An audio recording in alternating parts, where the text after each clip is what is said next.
Hi folks, welcome back to Booze with Nick, full-length edition.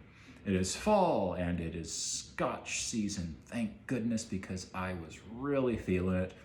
And today we have a just a very cool Scotch actually. We are looking today at Johnnie Walker Double Black. Double Black, what does that mean? Do we have 160 proof blended Scotch in front of us? Thankfully, no such monstrosity exists.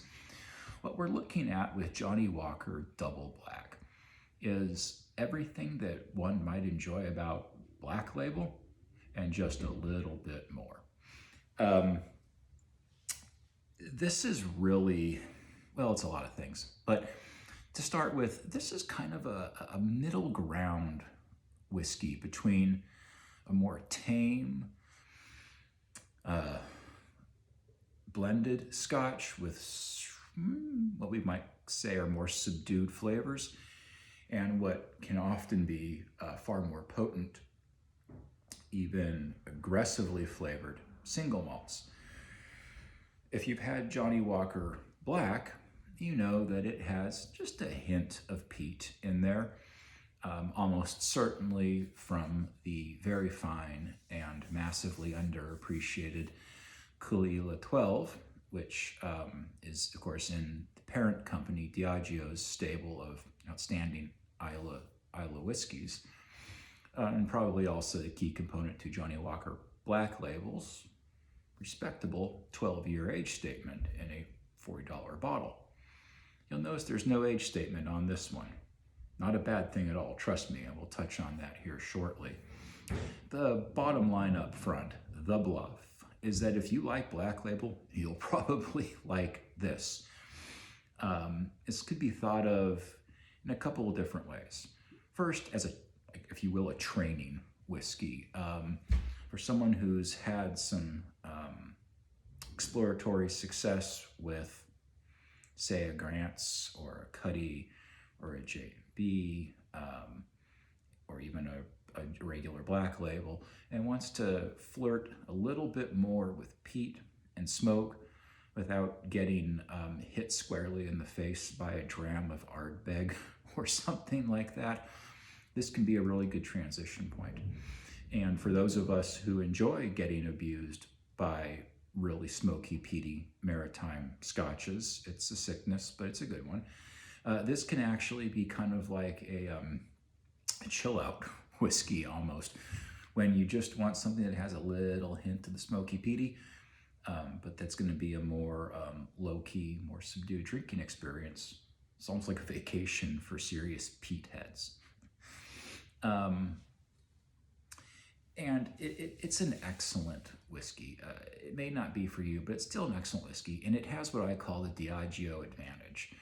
And the blenders over at Johnnie Walker are spoiled for choice. In the Diageo stable, they have access, of course, to Caol 12, which I said is massively underappreciated and for years was used only as blending stock for Johnnie Black.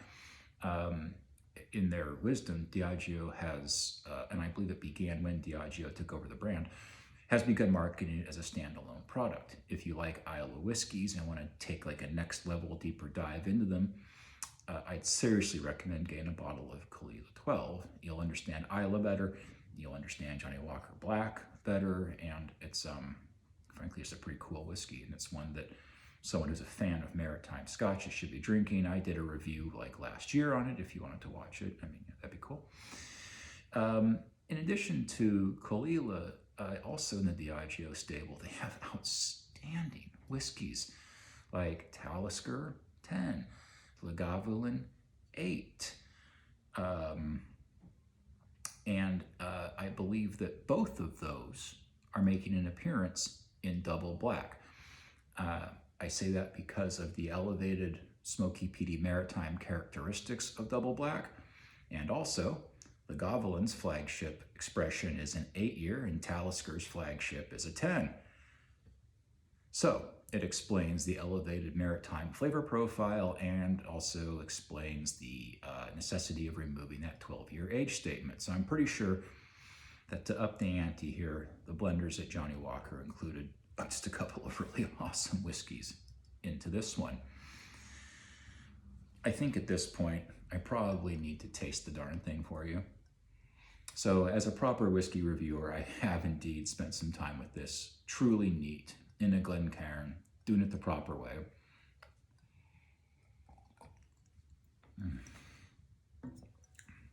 And my notes from that truly straight, neat tasting in the Glencairn, I don't know why I tapped the bottle when I said Glencairn, was that we had a dark copper appearance, we had some medium legs. On the nose, my notes were sweet, dark fruit, baking spice, maybe clove or nutmeg, not sure, dried apple and apricot, definitely a thicker, richer fruit scent, a little bit of oaky vanilla, and some solvent or putty notes, which I really enjoy. I enjoy it in certain white wines. I enjoy it in whiskey. On the palate, neat. I got oak, some peat, maple with the question mark sweetness, and the finish I described as long and warming, slightly dry and oaked. You'll notice that I'm drinking it on a moderate amount of ice right now.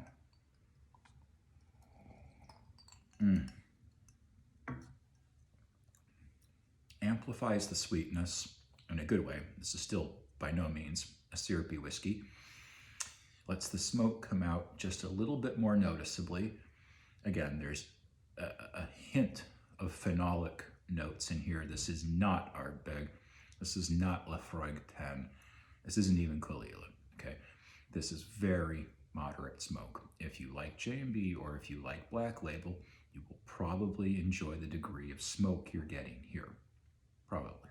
No guarantees. It's whiskey. We are in purely subjective land. I like it on ice for the same reason that I like Johnnie Walker Black on ice.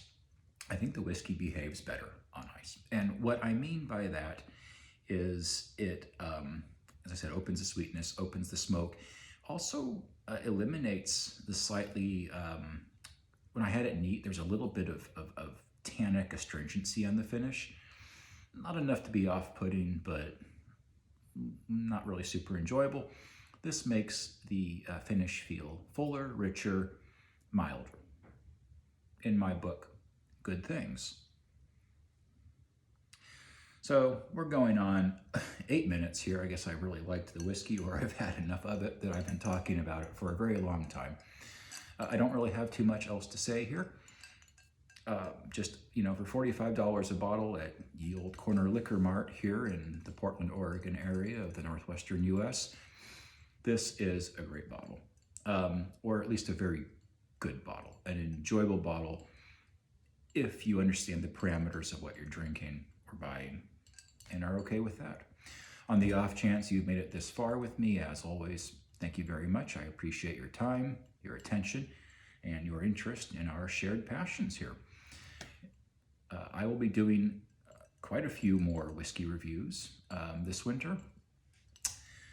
In particular, I will be focusing on my beloved Maritimes. So if you like that content, please stay tuned to the channel. In the meantime, drink well, live well, and be well.